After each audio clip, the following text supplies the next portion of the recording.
પાણી માટે વલખા મારી રહ્યું છે મહેસાણાનું વડસમા ગામ। 12,000ની વસ્તી વચ્ચે વડસમા ગામમાં માત્ર એક જ પાણીનો બોર છે અને તે પણ થોડા દિવસોથી બગડી જતા ગ્રામજનોને પાણી માટે વલખા મારવાનો વારો આવ્યો।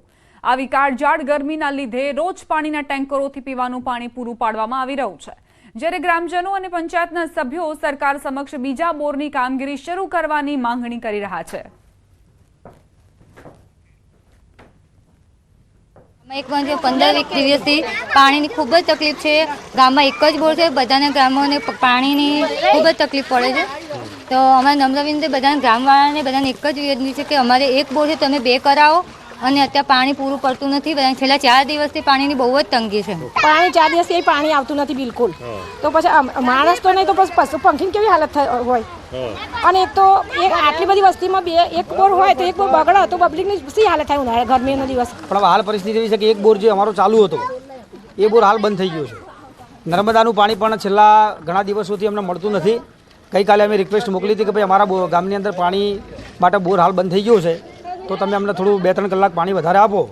ગામ ખૂબ મોટું છે, હાલ એક જ બોર છે અમારા જોડે અને એ બોર પણ હાલ બંધ છે। એટલે પરિસ્થિતિ લગભગ છેલ્લા 2 દિવસથી ખૂબ વિકટ છે। ગામની પબ્લિક 12,000 ઉપરની વસ્તી ધરાવતું આ ગામ છે। પશુપાલનના વ્યવસાય સાથે જોડાયેલા લોકો છે, એટલે ઢોરને અને માણસોને પીવાના પાણીના વળખા છે। ચોટીલાના 20થી વધુ ગામોમાં પીવાના પાણીની સમસ્યાને લઈ લોકોમાં ભારોભાર આક્રોશ જોવા મળી રહ્યો છે। લોકોએ પ્રાંત કચેરી અને મામલતદાર કચેરીએ હલ્લાબોલ કર્યું। ભારે સૂત્રોચ્ચાર સાથે લોકોએ ઉગ્ર રજૂઆત કરી। પૂરતા પ્રમાણમાં પાણી ન મળતા મહિલાઓએ ખાલી બેડા સાથે પ્રાંત અધિકારીની કચેરીમાં જઈને ઉગ્ર સૂત્રોચ્ચાર કર્યા। લોકોએ જાત ખર્ચે પાણીની પાઇપલાઇન નાખવાની પણ રજૂઆત કરી।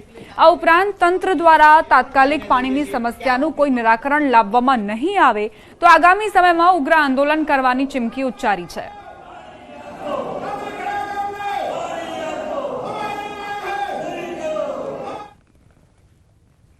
સુરત જિલ્લાના બારડોલી શહેરમાં ગુજરાત ખેડૂત સમાજે વીજ કંપની સામે બાયો ચડાવી છે।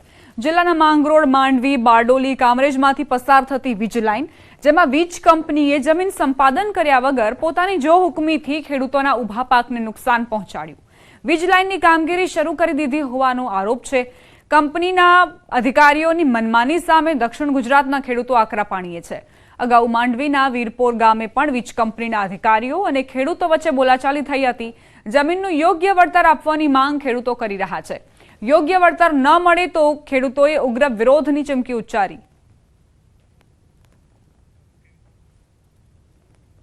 અમે સરકારશ્રીને, વહીવટી તંત્રને, કેન્દ્ર સરકારને વિનંતી કરીએ છીએ કે જ્યારે તમે 765 કેવીના ટાવરો ઊભા કરવાનો પ્રયત્ન કરો છો અને ખેડૂતોની મહામૂલી જમીનને બરબાદ કરો છો, તો એવી કોઈ નીતિ ઘડાવી જોઈએ જેને લઈને ખેડૂતોને પોતાની જમીન આપવા માટે દુઃખ ન થાય અને ખેડૂત હોંશે હોંશે પોતાની જમીન આપે એવું વાतावरण सरकार निर्माण करવું જોઈએ। अगर इन लोगों को लाइन लेके जाना है तो हमारी ज़मीन के अंदर से केबल करके लेके जाए। 220 किलोवाट का अभी केबल अवेलेबल है, वो लेके जाए। मल्टीपल केबल्स यूज़ करें वो लोग। अगर उन लोगों को 765 केवी का वीज ट्रांसमिशन करना है तो, या फिर उन लोगों को नया लॉ बनाना पड़ेगा।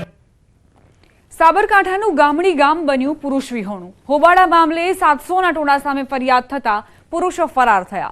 3,000ની વસ્તીવાળા ગામમાં માત્ર 100 મહિલા હાજર। અટકાયતના ભયથી ગામના પુરુષો ફરાર જોવા મળ્યા।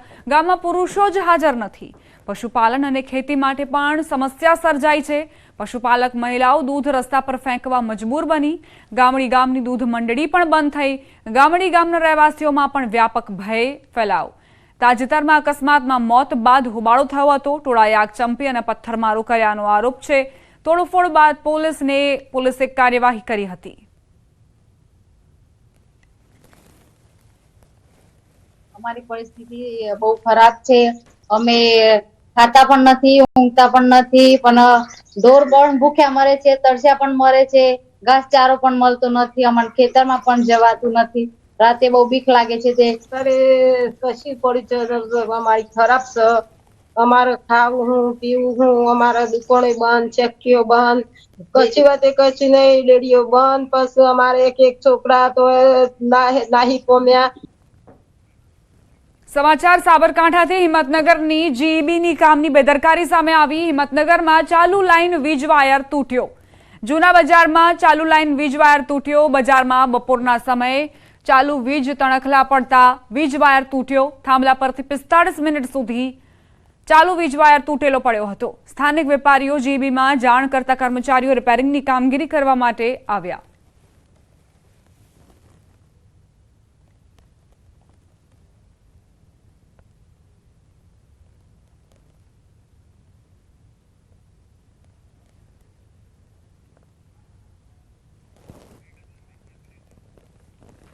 તો કઈ રીતે આ ઘટના બની તેની તસવીરો સામે આવી છે.